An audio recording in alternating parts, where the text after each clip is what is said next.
सभी का मैं इस्तेमाल भी करता हूँ। औरंगाबाद के तहसील नगरी में मीटिंग की और बैठक की सारी सूची तो हमको दी गई है। बैठक किस लिए आयोजित की थी इसके बारे में भी जानकारी दी है। प्रेस का लोग काफ़ी देर से वो इंतज़ार कर रहे हैं, इसलिए मैं ज़्यादा वक्त न लेते हुए आप सभी मेहमानों का शुक्रिया अदा करता हूँ और उसके बाद हम प्रेस लेंगे। सभी हाथ ऊपर करें, इधर इतनी ईमानदार साहब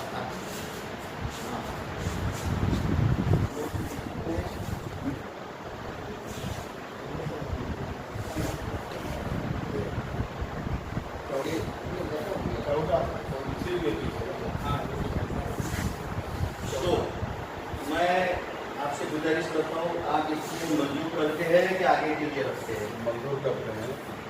चलो करना, लोगों को सरकारी स्कीमें के फायदे दिलाना और जो भी योजनाओं का लाभ कैसे मिल सकता है ये दिलाने का काम करेंगे। हम लोग फील्ड में काम करते हैं। मैं भिवंडी से आया हूँ और ठाणे जिले से, और महाराष्ट्र प्रदेश में मैं अल्पसंख्यक मोर्चा का सचिव हूँ। नज़ीर अब्बास मेरा और मंसूरी बिरादरी का मैं महाराष्ट्र प्रदेश का अध्यक्ष हूँ। लेकिन नाते हम लोग बीच में कई सालों से लोग काम कर ही रहे हैं। आगे और ताकत मिलेगी पसमानदा समाज के साथ मिलकर काम करने की। आप देखे होंगे कि मुस्लिम इलाकों में बड़ी तादाद जो जहाँ मुस्लिम समझ लो 100% है, वहाँ पर 70 से 75% पसमानदा समाज के लोग मिलेंगे और हमको काम करने का मौका मिलेगा। और इस कोर कमेटी के रमज़ान अंसारी के माध्यम से साहब के माध्यम से, सलीम बागवान साहब के माध्यम से, एडवोकेट अली साहब के माध्यम से हम लोग को काम करने मिलेगा। आप लोग मोदी जी का पैगाम पसमानदा के नाम, यानी पसमानदा यानी ओबीसी। तो ये तंजीम हम पूरे घर घर जाएंगे इंशाल्लाह। गरीब गुरबा पसमानदा ओबीसी को, उनके बच्चों को स्कूल, उनके रोजी रोटी के लिए जो हिंदुस्तान के वज़ीर आज़म ने इतना अच्छा काम किया, उनके लिए ये वहाँ तक पहुँच नहीं पाए।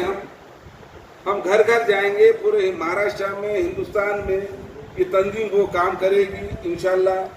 क्योंकि महाराष्ट्र में मुसलमान भारतीय जनता पार्टी से जुड़ नहीं पा रहा। उसकी बहुत बड़े वजह है।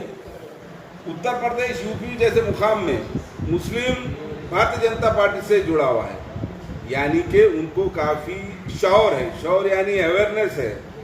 वो लोग पसमानदा समाज को लेके उनके गवर्नमेंट से क्या क्या फैसिलिटीज लाकर दे सकते हैं, उन्होंने उन समाज को दिया है। उसी तरह हम लेके जाएंगे। आप लोगों का बहुत बहुत शुक्रिया। किस तरीके से अवेयरनेस करने वाले? अब तो 10-10 लेडीज़ का हम ग्रुप बनाते हैं जिसे बचत गट कहते हैं। तो उसमें कैसा रहता है कि हम लोग लेडीज़ लोगों को लोन प्रोवाइड करते हैं। उन 10 लेडीज़ को, चाहे वो प्राइवेट हो चाहे गवर्नमेंट में तो निकाला बहुत सारी है ना। और उसी माध्यम से हम लेडीज़ लोगों को उनका क्या बिजनेस है, वो क्या चाहते हैं, उनका ग्रुप क्या चाहता है, उस माध्यम से हम लोगों को लोन देते हैं। लोन देने के बाद में उनको हम ये कहते हैं कि पैसा जो सेलिंग होता है उसमें का कुछ पैसा हमको गवर्नमेंट के लिए रखना है, जहाँ से भी लोन लिया, जैसा मौलाना आज़ाद से लोन लिया है, हमें तो रिटर्न करना है ना, वो भी हमारा पैसा है, हम उसको नुकसान में नहीं ला सकते, ताकि हमको दूसरी बार वो फिर से मिले और लेडीज़ लोगों को काम मिले। तो वो देने के बाद में फिर आपका क्या फ़ायदा है, उसमें आपको क्या मिलेगा और अपना अपना घर कैसे चलाना। ये सब हम कोर मीटिंग कमेटी के माध्यम से और होम टू होम विजिट करके स्कूलों में जाके, बच्चे नहीं जा रहे हैं तो हमने सोचा है अभी कि ज़बरदस्ती पकड़ के उनको स्कूल लेके जाए। और अगर पेरेंट्स कुछ करते हैं तो देन हम कानूनी एक्शन भी लेंगे उसके लिए, ताकि पेरेंट्स को डर लगे कि नहीं, बच्चों को हमको पढ़ाना, चाहे वो लड़की अभी होते हैं। किस तरीके से आप पहुंचने वाले, अगर आप एजुकेशन पे काम करने वाले हैं? अगर बहुत अच्छा सवाल किया आपने। इंशाल्लाह हमारे पास मौलाना आज़ाद जो महाराष्ट्र गवर्नमेंट की तरफ से तंजीम शुरू हुई, मंडल जो है, उसमें आपको जाके ऑनलाइन उसकी एक लिंक है, उसको आपको एप्लीकेशन करना है। हज़ारों से लेके लाखों रुपए तक आपको वहाँ स्कॉलरशिप दी जा रही है, मगर कितने लोग पहुँच पाते हैं?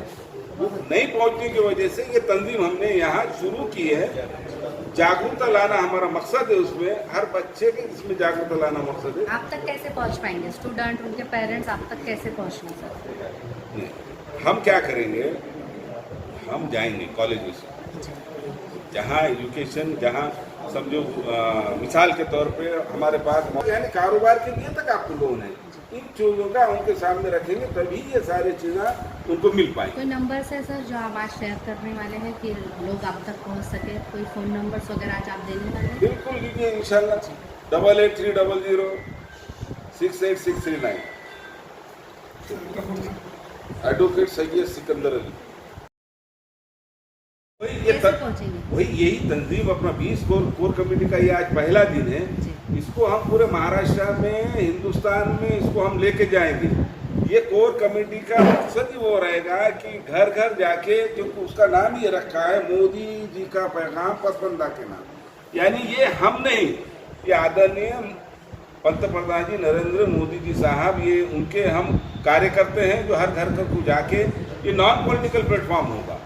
जैसा कि किसी को एजुकेशन के अंदर, अब सपोज किसी बागवान का बच्चा है, वो बागवान का बच्चा अगर उसके घर में अगर खाना नहीं होगा तो अपने बच्चों को ले आके ठेले पे पहुंचा देगा, वो तो पढ़ाई नहीं कर पाएगा।